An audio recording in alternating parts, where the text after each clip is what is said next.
I was into E3, and Remedy actually had was displaying Alan Wake for the very first time, and I was so excited because I was a huge fan of Max Payne. I knew it was the same makers, and the very first time I actually saw the game running on a PC, it looked as glorious as it did when it was released. The part that blew me away was it was actually an open-ended game. It was like it was kind of like Grand Theft Auto, where you could go anywhere, do anything. But when they finalized the game, they took that whole aspect out of it, which I was very like shocked. Alan Wake, yeah, and they completely took it out, and I just was shocked because when they showed the game and like what they were trying to do, it was just surreal, and I blame Microsoft for that. Microsoft was like, look, man, make a straightforward game, and don't worry, you can do sequels instead of trying to make a 100-hour game. They literally told me, hey, this game is going to be like 100 hours long. It's going to be like Grand Theft Auto, where you choose what you want to do, where you want to go next. It was still supposed to have all the awesome story elements that it still does. Well, they changed it. What story? I mean, there are two different stories, and apparently one story is that the developer said, hey, this is a huge expansion thing, and they want to really deal with just the story elements, and they want to have a stronger story versus this huge right. Or you can believe that heavy piracy. Really? Because since it was supposed to be a PC game, naturally, and because of piracy, they said, you know, we're spending all this money, and people could just pirate it, and they're really pretty much giving their heart and soul into this game that it's not really worth doing at this time. So you can believe it in the story. I pretty much can agree with the first story with that they just wanted a better narrative overall. Yeah, I strongly think that was definitely one of the. Or it could have been both. I mean, I don't know. Yeah, but I really feel like Alan Wake could have been that like incredible title that everybody was expecting to play. Yeah. If it was more open-ended and longer, or something like that. I know they had DLCs, and they were pretty decent DLCs. Did you play any of them? Like the Rider, the Signal? Yeah. I played. Which one came first? The first one was the Signal. Yeah, I played the Signal. I don't think I played the Rider. Yeah, the Rider was really good. What the heck is this guy in the wall? There's a door back there. There's what? There's a door back there. Is there? Oh, okay. Yeah. I didn't play the Rider. And I don't know why. I guess I just haven't really thought about it. But also at the time, there was a lot of better games to play. That's for sure. Yeah. So we're getting all these achievements. This is how you do it. And I'm really I'm surprised they haven't really announced a sequel yet. I don't think they did. To what? Alan Wake. Nope. There's a spin-off coming. Xbox Live Arcade. A spin-off. It's called what's the name? The Falls Place. Oh, Bright Falls. Yeah, I think it's called Bright. Oh, so according to Brett, one of our other experts here, he says that they're coming out with a spin-off game for Alan Wake called Bright Falls. But I believe that that was also the title for their episodic TV. Alan Wake Night Springs. Is it supposed to be the same engine, or it's like a different? Oh, okay. I have a feeling they'll probably make it like 2D or something different. Nice.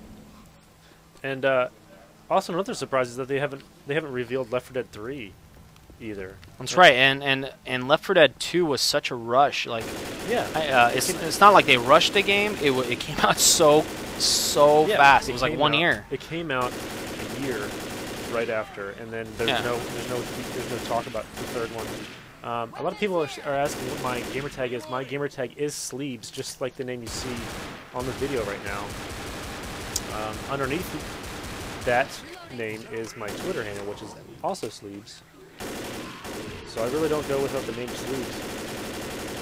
And you can also follow and tweet and comment and bring all your questions to our personal Twitters. You can also follow Mahalo Video Games at Video Games. Just Video Games. Nice. Make sure not to spam the chat, because we're more than likely not going to listen to your request that way either. And you can get permabanned if I continue to do so. I think they're trying to heal you back there. Bill's being nice right now, and he's going to do that. Thank you, Bill. It'd be cool if it turned into a zombie and killed me, though, right there. Johnny Boy asks, is Alan Wake a good game? Well, if you've been listening for the past 15 minutes, we've been talking about how good it is. It's very good. Let's see. Are we going to play Left 4 Dead 2? Well, if you guys request it, it shall be played. I'm not even sure where we at. Depends on what you guys want. Unfortunately, we can't play. We cannot play Amnesia.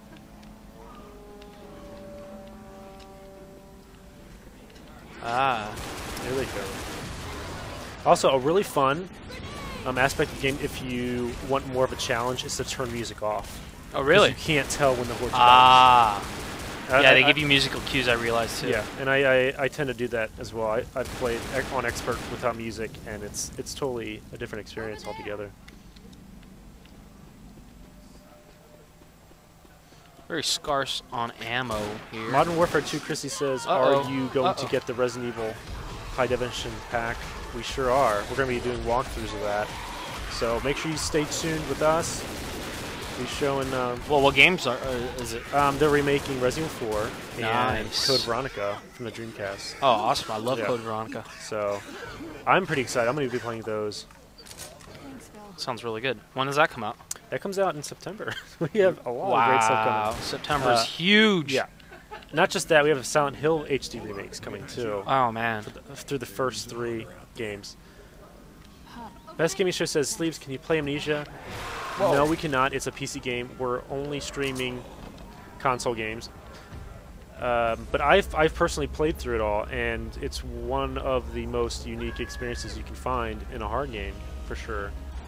Uh-oh, here comes the Horde. Whoa. COD Player 29 says, no offense, guys, but Left 4 Dead is not scary. Well, I disagree. I think it's very scary in the aspect that it just depends also on how you play it. So I just said, if you turn off the music, turn off all the cues in the game, it'll have a much more different experience. Jeez.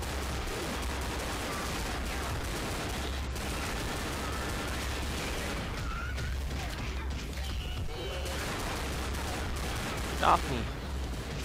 Man. Die.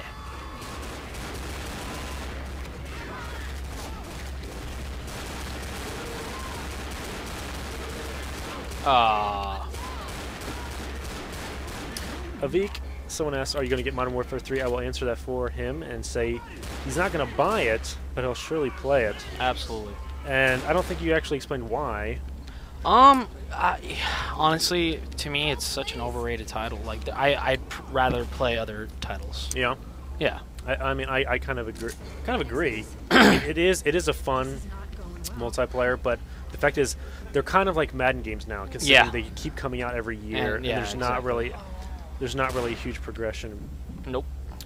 For the game itself. Exactly. So, and like I said, I will make my time to go back and play it, and when the time comes. But for now, I'm just not too excited for it. And same with Battlefield 3. Really? Everybody's just like crying about that game and how it's going to be so amazing, but I don't see why.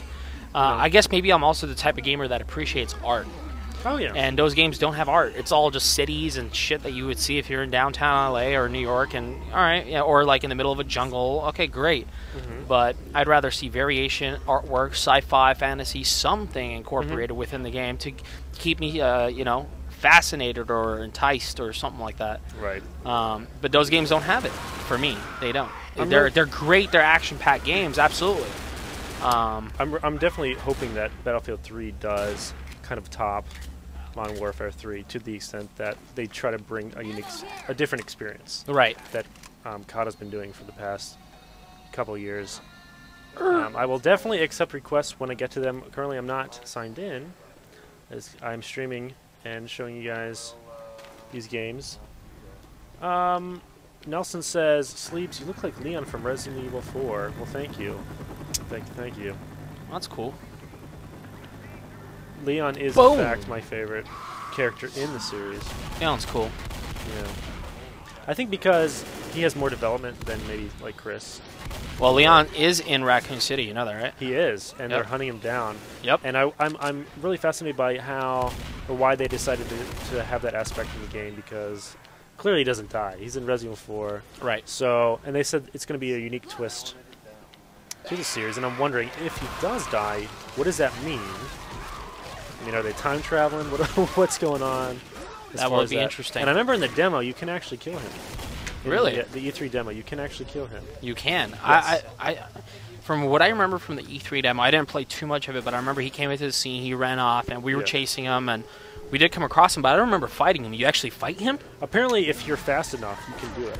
Really? And that's I didn't know you could do that. That's awesome. But what they did was at E3, they gave you these little like emblems or like something you can put on your shirt, because if you kill Leon, you get them. Unique. They're from Capcom. So, Really? which is very, very interesting.